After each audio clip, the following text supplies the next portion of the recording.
Tous et bienvenue. Ce matin, nous allons commencer le périple avec le quotidien qui revient sur les rumeurs malfaisantes et nous renseigne que Paul Biya est vivant et le pays est divisé. Pour le quotidien Le Messager ce matin, page de présentation, il est question de s'interroger au sujet de la création des cardinaux. Pourquoi Rome ignore le Cameroun?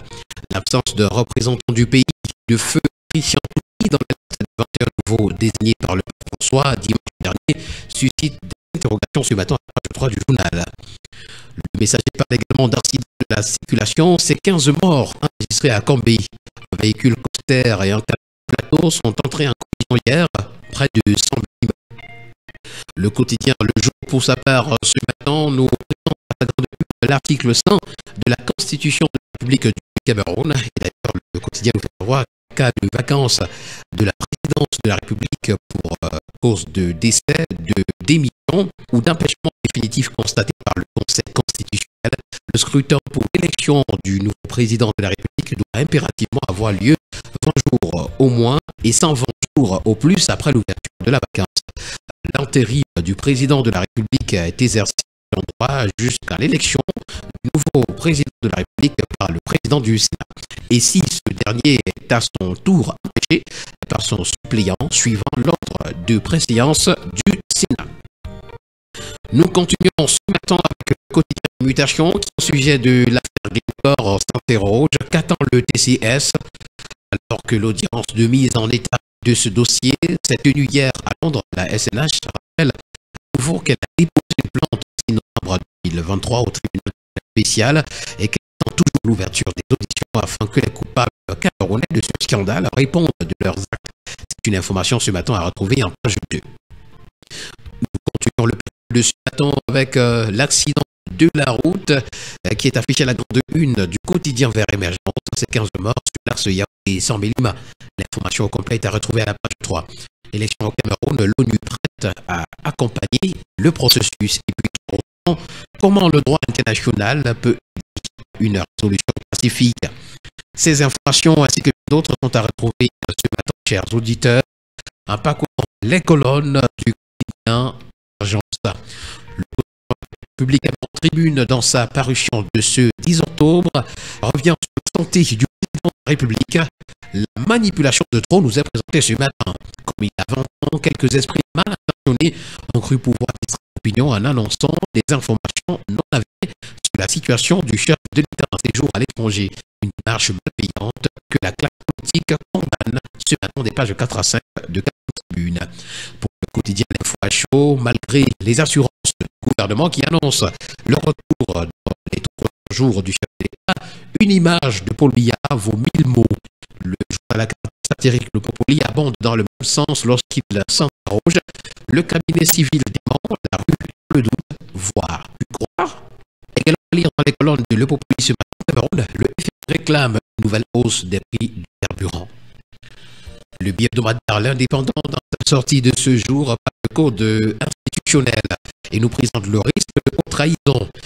La tournée médiateur universelle se lâche sur les abus de pouvoir, les abus de fonction et de position sacralisée par le viol des règlements institutionnels établis et la remise en cause des protocoles des hiérarchies.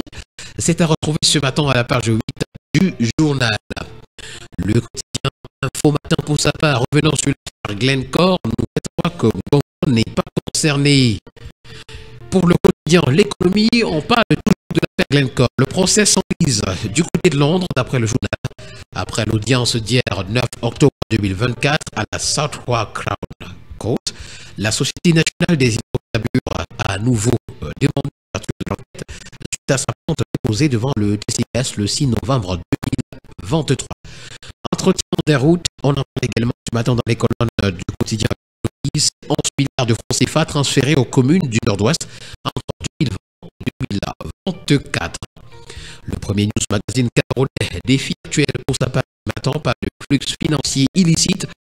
On est sur les traces de 1667 milliards de francs CFA. Ce montant résulte de l'exploitation de plusieurs déclarations de soupçons par les banques, les établissements de microfinance et les services de monnaie auprès de l'Agence nationale d'investigation financière.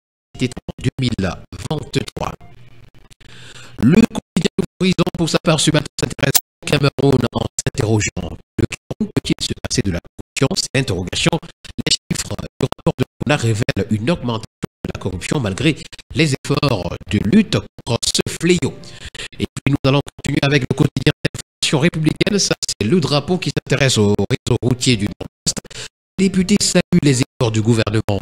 Le fort 2024, des députés de la région du Nord-Ouest ont rencontré le ministre des Travaux publics, Emmanuel Djoumé, pour exprimer leur gratitude envers les réalisations gouvernementales dans le secteur routier. Ils ont souligné l'impact positif des projets en cours, notamment la route Adjoumenda et la route nationale numéro 1. Les parlementaires ont également soulevé des préoccupations concernant la réhabilitation de certaines routes et ont reçu des assurances sur des mesures futures pour améliorer l'infrastructure routière. C'est une information ce matin à retrouver des pages 3 à 4. Le triathlon le soir pour sa part parle du parcours Vita de Yaoundé. C'est une nouvelle vision impulsée par le MINSEP pour raviver l'enthousiasme et l'engagement qui nous a présenté ce matin à la page 5. Pour le quotidien de la santé, Éco-Santé, on s'en va à Palmaillot où les médias ont été les premiers de la classe pour une meilleure santé mentale au travail. BTS, HND, HPD, DICEP et licence en santé également. Une nouvelle ère s'ouvre pour les diplômés. Et puis, protégeons les jeunes filles. L'appel de l'ONU contre le VIH est à retrouver. The Politics ce matin qui parle de gouvernance foncière nous présente la solution qui vient des promoteurs immobiliers. Si le Cameroun doit être une terre d'attractivité, il faut l'accès à la propriété foncière avec une détribalisation d'accès à la propriété foncière, nous renseigne le journal. La suite est à retrouver ce matin à la page 2. Nous terminons avec la lettre de la bourse qui s'intéresse à l'Union économique de l'Afrique centrale.